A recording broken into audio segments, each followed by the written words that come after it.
Selamat sore Medan. Gitu lah deh dijawab biasanya. Ya kan, jadi seperti biasa hari Rabu tanggal berapa nih? 29 Maret ya kan. Kami akan mengisi hari-hari kalian dengan berita-berita terupdate pastinya kan. Iya benar. Ya Dek, muka Adek kok kering kali Dek? Nggak Kenapa? tahu, mungkin karena ininya kali. Apa sih? Apa Dek, lampunya ya? Lampunya. Ya, atau mungkin gara-gara puasa nggak? Mungkin. Jadi kan, tapi kan puasa itu sebenarnya menyehatkan deh. Juga inilah supaya nggak pala menggibah kali kita kan. Iya betul. Jadi puasa itu memang baik lah ya. Jadi teman-teman yang lagi puasa gimana, apa kabarnya ya kan? Pokoknya tinggal berapa hari lagi deh menuju hari kemenangan. 25 hari lagi ya berapa? Kalau bulan Maret tinggal 2 hari lagi ya kan? Iya. 30-31 ya kan? Iya, suka hati kakak lah. Lanjut Betul, aja betul, langsung betul, ke berita topik utama kita. Apa ini Dek beritanya? Baca lah. Seperti biasa biar cepat kita kan. Oke. Kalau kemarin kita cepat gara-gara apa? Gara-gara nggak ada wartawannya. Terus nggak ada video. Oh iya. Aku mau kemana gitu kemarin ya? Makanya cepet-cepet kali. Karena puasa pertama. Mau masak katanya, nggak tahu tuh betul masak entah enggak. Kalau kena merepek suami ya kan, makanya cepet-cepet langsung gitu. Nah jadi ini ada berita pertama mengenai kepolisian sektor Polsek Labuhan Ruku. Yang betul ya, Labuhan Ruku ya namanya. Berhasil mengamankan seorang pria pelaku penipuan dengan modus peredaran uang palsu senilai jutaan rupiah. Wow. Nah jadi hal ini terungkap seusai pelaku MZ 17 tahun ini merupakan warga Kecamatan Kisaran Barat, Kabupaten Asahan ini nekat membeli sebuah sepeda motor senilai 15 juta dengan uang palsu.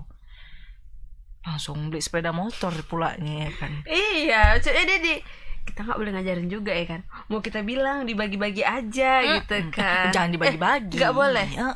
Dibelanjain. Entah apa ya kan. Tapi itu nggak boleh ditiru loh. Iya betul. Ini kok kita ngajarin nggak boleh loh kayak gitu. Nah jadi aksinya terbongkar usai korban yang merupakan pemilik motor curiga dengan uang yang diberikan pelaku dan langsung menghubungi pihak kepolisian katanya. Jadi saat diamankan pelaku langsung mengakui perbuatan dan boyong ke polisi ke Polsek Labuhan Ruku. Pengeksekusi pelaku berjalan dramatis. Pasalnya keluarga pelaku tak mempercayai pelaku MZ membeli sepeda motor dengan uang palsu. Berkali deh. Untung nggak pakai uang monopoli dia ya kan? Itu jangan beda itu deh. Kan agak kecil.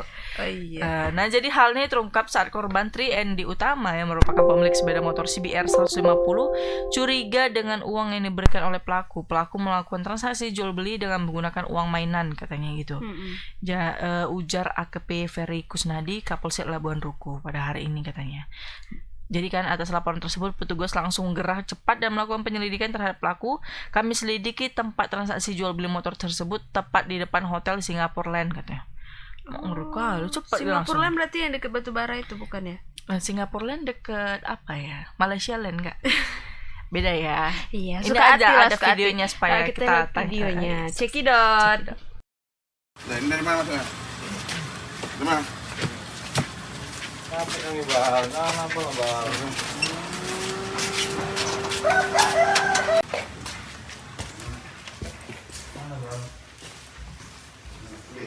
Ambil bang, langsung. Ambil bang. Ambil. Ambil cepat. Sini, tunjuk. Ambil lagi, bawa lagi. Ambil lagi yang lain. Ambil bola cepat. Nggak ada pak, cuma itu aja pak.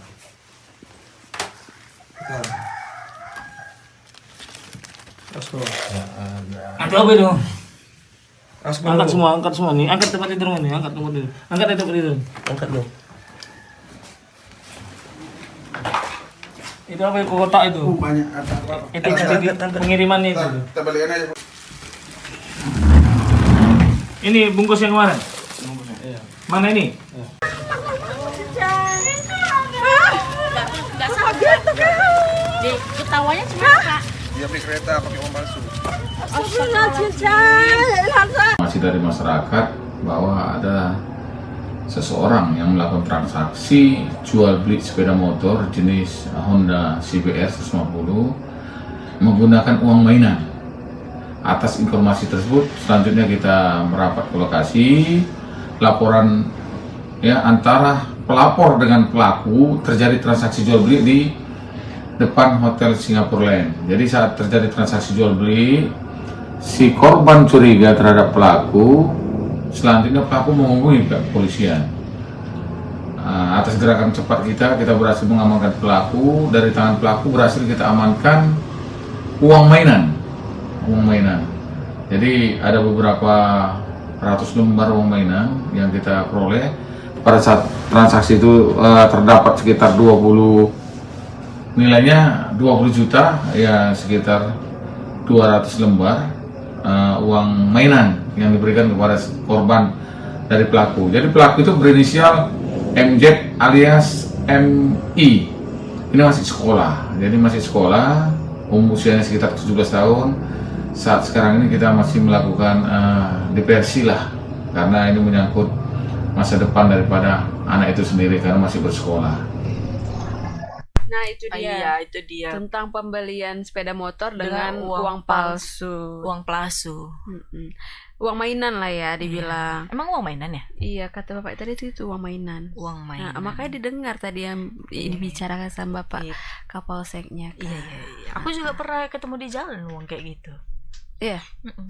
Ya kan pakai uang mainan. Tapi kayaknya kan Kak, uang yang mahar-mahar itu kan kalau misalnya untuk digulung-gulung kan lipat-lipat, kayaknya pakai uang kayak gitu kan, nggak uang asli. Gak mungkin lah, pasti perempuannya pun nggak mau lah nerima deh kalau itu uang palsu.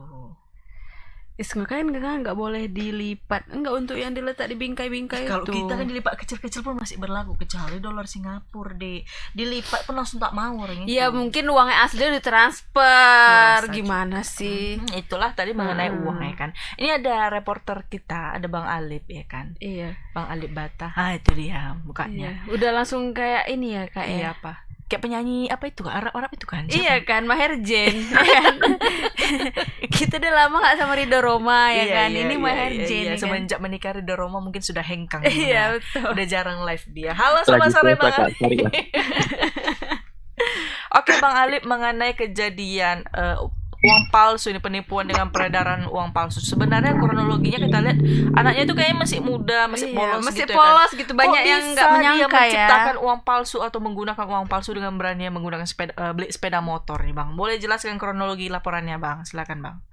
Ya, terima kasih Kak Molly. Kak Molly. Maaf. Bang Terima Tajli kasih, Kak Bang. Bang Tajli sama Bang Agus. Terima kasih Kak Tari.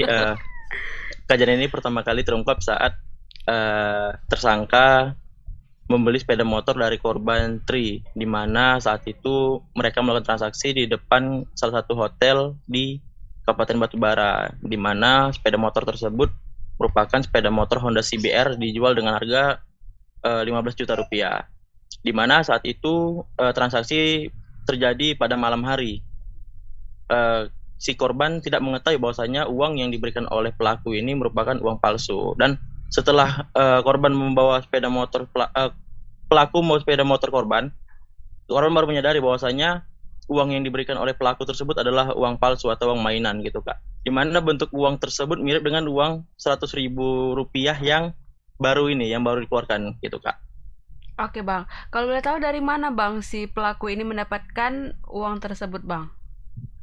Ya, informasi dari Kapolsek semalam kami konfirmasi bahwasanya uang tersebut dicetaknya atau di printnya Kak gitu Kak. Jadi di printnya sekitar 100 lembar gitu, dan diedarkannya Kak gitu Kak untuk membeli handphone dan juga membeli sepeda motor. Saat ini masih diketahui baru 2 barang itu yang dibeli Kak. Oke Bang, kira-kira uangnya itu kalau misalnya dalam bentuk fisiknya pasti ada perbedaannya Bang. Nomor seri mungkin juga termasuk nih Bang. Nah kira-kira apakah si korban ini dia merasa mau penyetoran atau langsung dirabanya dulu uangnya itu langsung dia melaporkan ke kepolisian Bang? Iya, curiganya itu Kak karena uangnya itu tidak berserat Kak gitu, karena uangnya mulus. Nah karena uang itu mulus seperti kertas, dia langsung mengecek Kak, dan benar saja uang tersebut adalah uang palsu gitu. Nah setelah dia mengetahui uang itu uang palsu pecahan 100.000, dia langsung menghubungi polisi Kak, yang mana saat itu pun polsek ini sedang membangun 3 pos gitu, dan dilaporlah ke Polsek Labuan Ruku gitu Kak. Oke Bang, di daerah sana itu Bang udah berapa kali terjadi Bang hal yang seperti ini Bang tentang pengedaran uang palsu tersebut? Ya, untuk peredaran uang palsu untuk tahun ini baru kali ini Kak terungkap Kak. Tahun sebelumnya belum ada, dan inilah baru pertama kali saya ini Kak bertugas di Batubara dan Asahan. Oke, kira-kira si pelaku MZ ini memang modusnya berarti sudah niat melakukan penipuan terlebih dahulu berarti. Dan kira-kira apa sih respon dari orang tuanya, Bang? Iya, saat digrebek rumahnya Kak, orang tua tidak menyangka gitu. Bahkan kok bisa kamu membeli sepeda motor dengan uang palsu? Bagaimana caramu? Gitu pertanyaan orang tuanya Kak. Namun orang tua tetap memberikan proses ini kepada pihak kepolisian Kak untuk bagaimana sebaiknya Kak. Karena ini masih di bawah umur dan juga kemungkinan akan dilakukan diversi oleh Polsek Kak gitu. Kira-kira pada saat penangkapan si pelaku ada melakukan perlawanan kah, Bang? Enggak Kak, saat diamankan pelaku malah menunjukkan di mana sisa uang palsu tersebut disembunyikan, yang di mana disembunyikannya di bawah tempat tidur kamarnya Kak gitu. Bang, kalau boleh tahu keseharian anak ini gimana Bang? Tapi kelihatannya anak baik-baik ya sepertinya ya. Iya, orang tuanya sempat semalam kami ini kan jumpa, tadi saya jumpa bahwasanya katanya dia ini kehari-hariannya pendiam gitu. Dan juga dia ini kalau misalnya di rumah sekolah pulang gitu Kak. Makanya orang tua tidak percaya bahwasanya dia melakukan kejahatan seperti itu Kak. Oke, mungkin ada keinginan yang belum Mungkin tercapai. coba-coba kali ya Kak ya. Mungkin penasaran Makanya dia. buat anak dan coba-coba kayak salah satu slogannya Ya itu ya. ampun, Karena kira-kira sekarang posisinya si anak ini berarti sudah ditangani sama Polsek Labuan Ruku ya, Bang ya? Iya Kak, saat ini telah ditangani dan juga masih diamankan Kak. Oke, Dan untuk kemungkinan proses hukumnya akan dilakukan diversi gitu Kak. Oke, Bang, kira-kira pada saat itu dia udah beli sepeda motor, beli beli handphone. handphone. Nah, handphonenya itu uangnya ditarik juga atau jangan-jangan udah beredar deh? Iya. Gimana itu, Bang? Ya, menurut pengakuannya uang tersebut telah disetornya ke toko handphone Kak gitu Kak. Nah, kira-kira ada Dan saat ini penarikan belum nggak? tahu uangnya kemungkinan sudah beredar. Uang palsu Waduh. tersebut sudah beredar Kak gitu. Waduh, jadi Lebaran ini harus waspada di daerah situ ya, Bang ya, karena ada uang beredar, uang palsu deh. Betul. Berarti Iya, Kak. nanti kalau ngasih minta THR melalui transfer aja. Iya. Nggak usah pakai amplop. Atau nggak nanti beli dapat uang palsu kan? betul. Iya, betul. Kalau gimana di sana, Bang? Ini di luar dari kasus ini ya, Bang. Gimana nih semenjak Ramadan di daerah sana nih, Bang? Antusias masyarakat masih sama seperti yang lalu atau justru meningkat ini kegiatan aktivitas Ramadan ya, Bang? Ya, selama aktivitas Ramadan Kak, untuk Kabupaten Asahan, Batubara dan Tanjung Balai Kak, normal seperti biasa. Bahkan sekolah-sekolah pun juga masih normal seperti biasa Kak. Masuk jam 7 dan pulang sekitar jam 1 siang gitu Kak. Untuk jam kantor pun juga sama, tidak ada yang berubah Kak gitu Kak. Oke, berarti udah mulai diberlakukan nggak pos-pos darurat gitu, Bang, untuk para pemudik nanti, Bang? Ya, untuk beberapa titik Kak sudah, di mana seperti Polsek Labuan Ruku semalam saya konfirmasi bahwasanya mereka sudah seminggu membangun pos tersebut Kak. Namun untuk Polsek sendiri saat ini belum, untuk lantas di jalan lintas itu belum Kak. Hanya untuk keamanan saja. Oke. Oke. Terima kasih untuk Bang. laporannya Bang Alif. Sukses selalu Oke, Kak, ya terima kan. Selamat kasih. sore, Bang. Selamat sore. Nah, itu deh. Berarti Kak, kita betul Kak bilang harus hati-hati ya Betul. kan. Misalnya mau THR sama anak Kakak, Oh, nggak usah transfer aja. enggak dulu di Jadi- depan orangnya kita gini-gini. Ya kan? Langsung ketahuan lah ngasih berapa. Langsung direndam di air aja. Oh gitu. Kalau palsu kan berarti lembur lah. berarti uang palsu nih gue kasih nih. Ah. Coba yang lain gitu ya kan. Gara-gara uang cair begado ya kan. Oh gitu. Atau kan itu cepet, berarti kita minta yang uang lempul, pecahan lempul 5.000. Kalau aku nggak mau kayak gitu, tapi udah. cepet totalnya. Kalau aku bilang udah transfer aja ke Dana, link aja. Pakai di QRIS juga kampung bisa. belum tentu ada jaringan deh.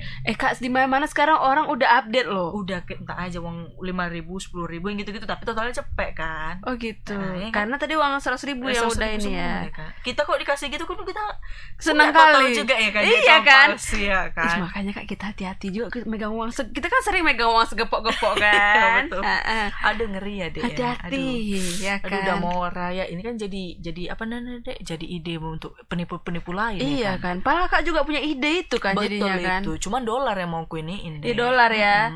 Cetak gitu kan. Untuk si Sakil kan seneng dia. Iya kan. Agak besar dicetak ya kan. Bisa Iya, iya. dibingkai. Iya, betul itu. Macam tuan krep ya. Gitu enggak. Uang. Ya udah Aduh, lanjut langsung ke berita alhamdulillah, kedua. Ada apa itu Kak beritanya Kak? Kedua kok kakak yang bacain deh. Enggak apa-apa lah, biar cepet. Ini ada si kesedihan Rosmaida Boru Panjaitan.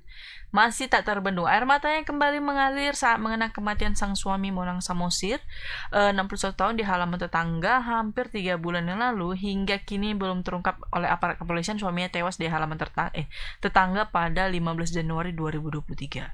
Jadi ditemui di kediamannya Dusun Hinalang, Nagori, Pagar Pinang, Kecamatan Jorlang Hataran, Kabupaten Simalungun, Rabu 29 hari ini ya maksudnya. Jadi Rosmaida Borupanjaitan menceritakan secara singkat kematian suaminya. Jadi saya hari ini Minggu berangkat ke gereja pukul 9.30. Kemudian pulang dari gereja pukul 13.30. Kemudian dapat kabar dari warga kalau tetangga sebelah rumah berantem. Aku pikir urusan tetangga lah itu. Ternyata suamiku meninggal katanya gitu deh. Jadi dijelaskan oleh Rosmaida saat itu almarhum Monang Samosir tidak ikut ke gereja. Suaminya di rumah merawat anak mereka yang berkebutuhan khusus dan melihat ladang-ladang yang ada di depan rumah. Lanjut Rosmaida, saat dirinya pulang ia pun kaget. Sang suami telungkup, kaku, bersimbah darah di halaman rumah tetangga. Ia pun membuat laporan ke kepolisian, ke Polsek Balata katanya. Jadi saya ke Polsek, kemudian ditanyai adanya pisau di sana, kemudian buat laporan polisi. Dan sekitar 10 malam lewat, pulanglah ke rumah katanya. Ngeri kali dek. Padahal kalau kita aman, rasanya aman tuh kalau ada laki-laki di rumah. Iya, kan. betul. Cuma kalau udah kayak gini kejadiannya. Iya, apalagi kan terjadi macam seperti kok bilang Apa? pembunuhan lah ini ya. Iyalah. Iya Mungkin kan? cekcok awal mulanya. Iya, betul. Ya kan nggak tahu kita apa yang dicekcok kan. Iya, Ini ada videonya betul. ya kan, cekidot ya. Sini bos.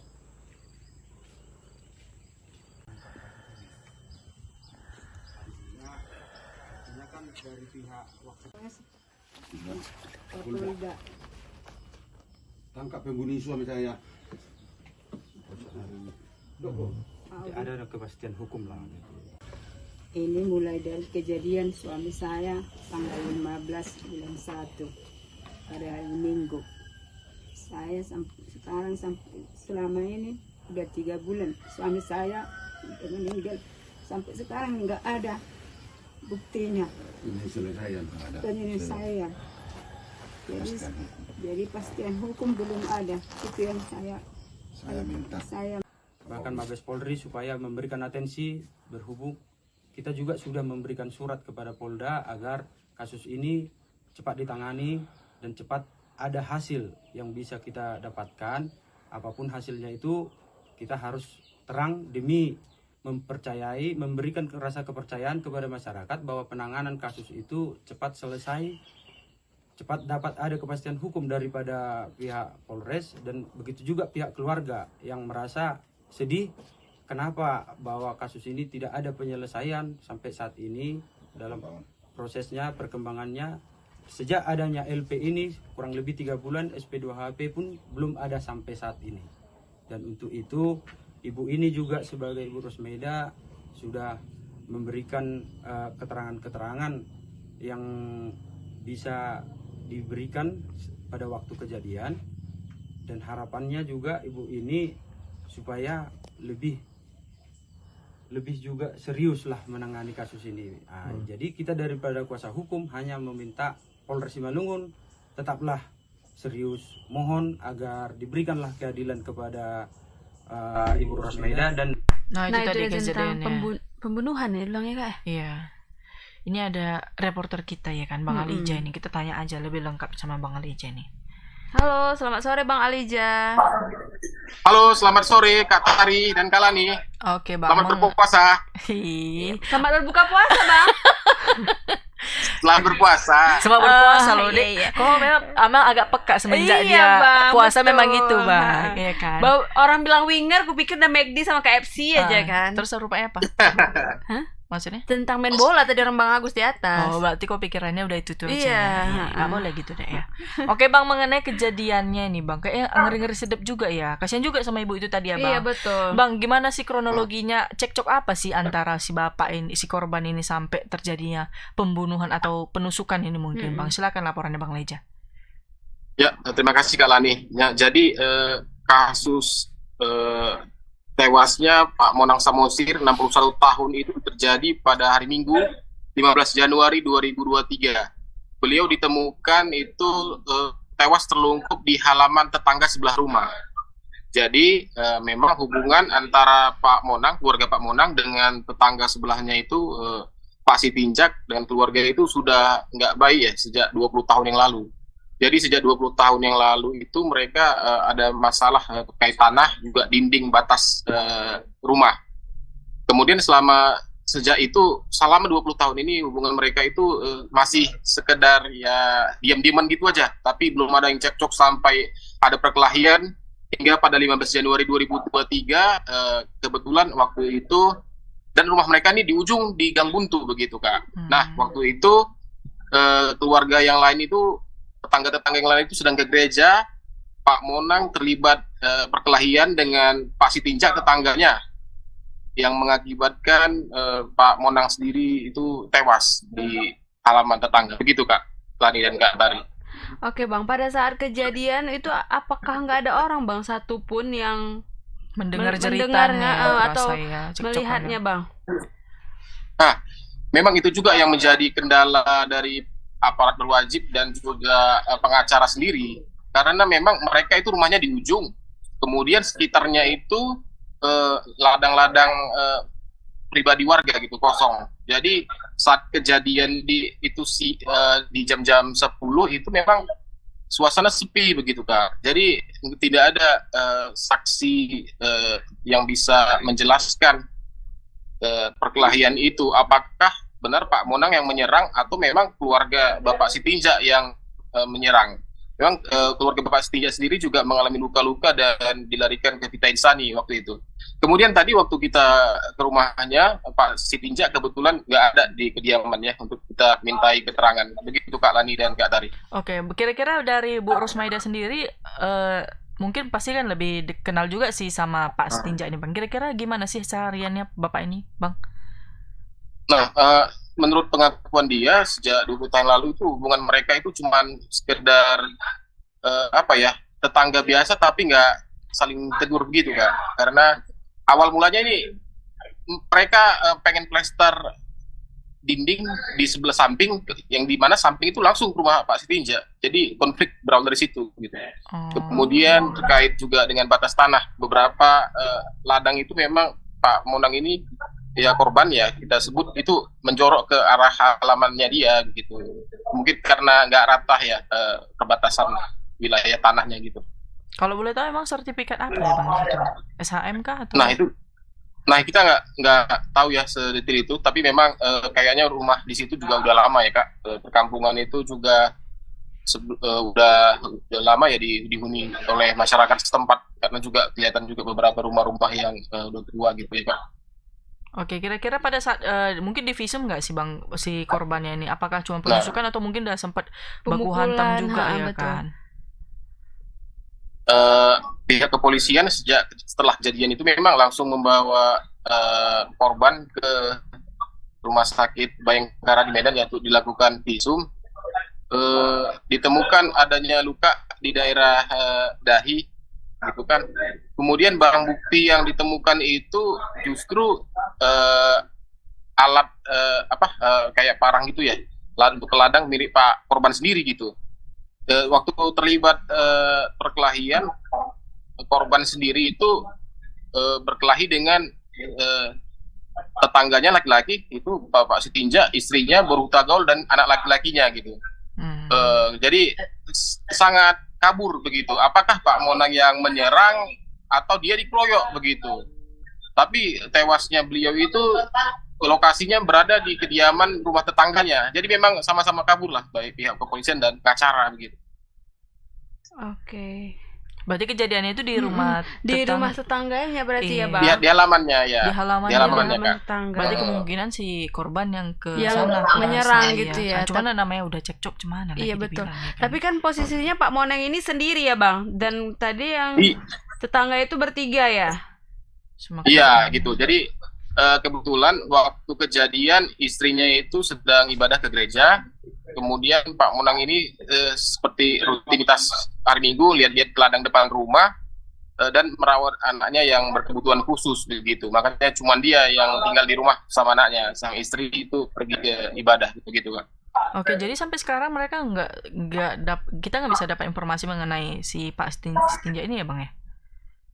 Nah, pengacara sendiri menyebut dirinya sendiri belum mendapat surat pemberitahuan hasil penyelidikan SP2HP ya, surat perkembangan hasil penyelidikan. Kemudian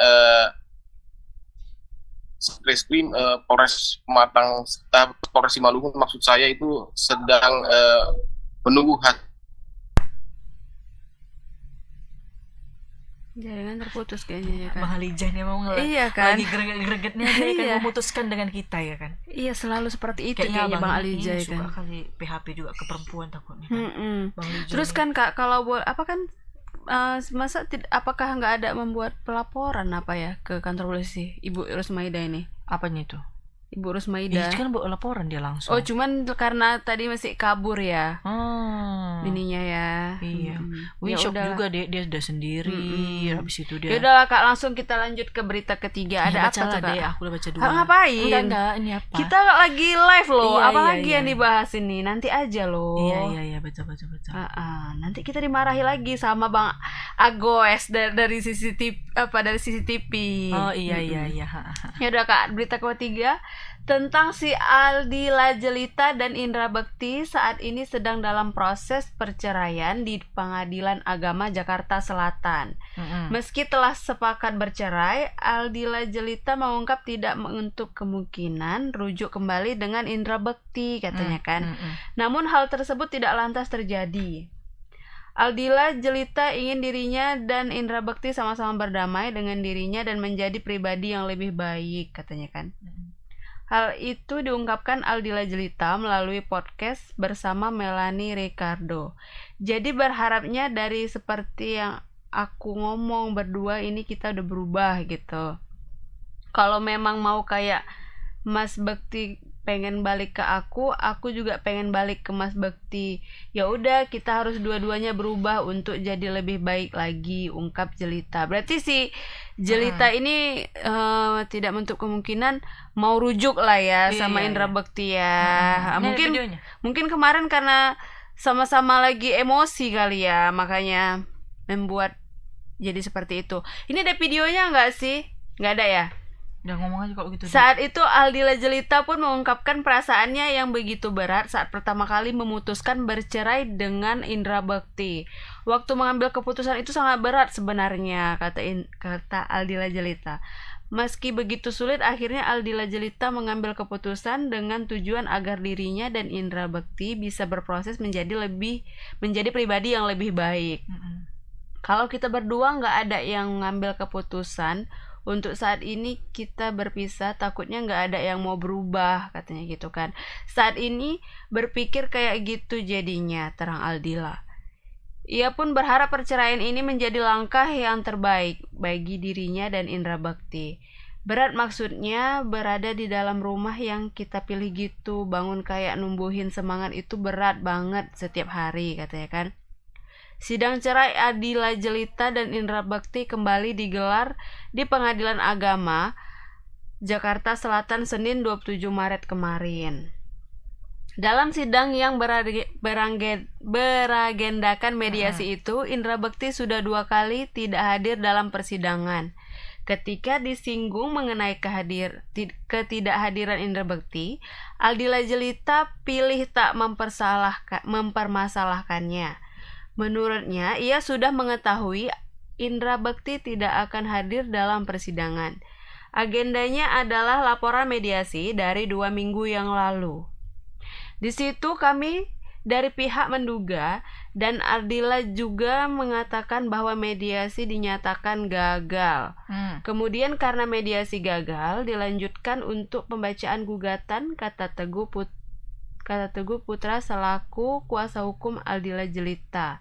Dikutip dalam YouTube Intense Investigasi Selasa 8 Maret 2023. Berarti kemarin si Aldila Jelita itu ini ya Kak, ada sempat curhat ya sama si Melanie Ricardo ya. Iya. Nggak ada apa Kak? Nggak apa-apa deh, lanjut. Aldila Jelita sendiri berharap sidang perceraiannya dengan Indra Bekti rampung sebelum momen lebaran tiba. Menurutnya ia lelah dengan rangkaian sidang yang dijalaninya. Udah selesai. Udah selesai ya. Udah selesai ceritanya ya. Iya, udah selesai. Iya, oke. Jadi apa itu? Gimana tuh deh? Ngeri kali ya. Apa yang ngeri? Kayaknya nggak ada yang ngeri deh. Makanya kan aku bilang. Iya. Tadi kita bahas dulu. Itu nanti aja. Nanti Kak bingung loh. Jadi si Aldila itu kayaknya mau rujuk mungkin. Kalau Akak gimana sama si Indra Bekti? Tergantung permasalahannya sebenarnya kan. Iya, tapi kan mereka kayak permasalahannya cuman karena ya mungkin kemarin lagi sama-sama emosi, terus salah paham ya terus kan. lagi proses penyembuhan juga. Iya, ya kan? jadi kan ya mungkin lagi banyak masalah kali ya kan, mungkin mikirin sakit, mikir yang satu mikirin ya istilahnya dia dibohongi ya kan. Kok diem aja? Iya betul. Kayaknya lagi nggak fokus, ada apa ini? Nggak apa-apa deh. Mungkin karena udah mau duk. Oh gitu ya. Iya. Ya udahlah kalau gitu, semoga si Aldila Jelita itu sama Indra Bekti ya bisa rujuk ya kan. Bisa rujuk seperti kembali. dulu lagi, karena kan Iya. mengingatkan mereka kan udah punya anak ya, udah besar ya. Ya udah. Nah udahlah. Ya udahlah gitu, kalau ya. begitu kita akhiri aja ya. Iya betul. Tribuners. Apa kok panik? Ada Iya. apa Kak? Ya udah akhiri lah, closing terus. Iya. Jadi untuk teman-teman yang sedang melakukan ibadah puasa ya kan, semoga dilancarkanlah puasanya ya kan. Jangan lupa kalau misalnya mau ngirim bukaan boleh ya kan. Boleh, kami bersedia kok. Nanti kami review di sini juga bisa. Nggak bisa lah. Apa iya nggak bisa? Nggak bisa Memang aku review. udah bilang. Oh, udah iya. ngomong. Hampers mungkin ada Iya ya betul, kan? kok mau ngasih hamper sama kita berdua juga boleh ya kan. Kami Nanti, hari Rabu setiap jam 5. iya, jam kami 4 khusus betul untuk jam 4 Ramadan. sampai jam 5. Nanti kami tunggu loh. Nanti kami letaklah di sini hampersnya ya kan Kak. Iya, kita buat lebar-lebar. Pokoknya Iya, ketutup betul. muka kami lah Iya pokoknya. betul. Jadi saya Lani. Saya Tari. Dan kru yang bertugas pamit undur diri, mohon maaf kalau ada salah kata ya Tribuners. Jadi assalamualaikum. Jangan lupa tarawih ya.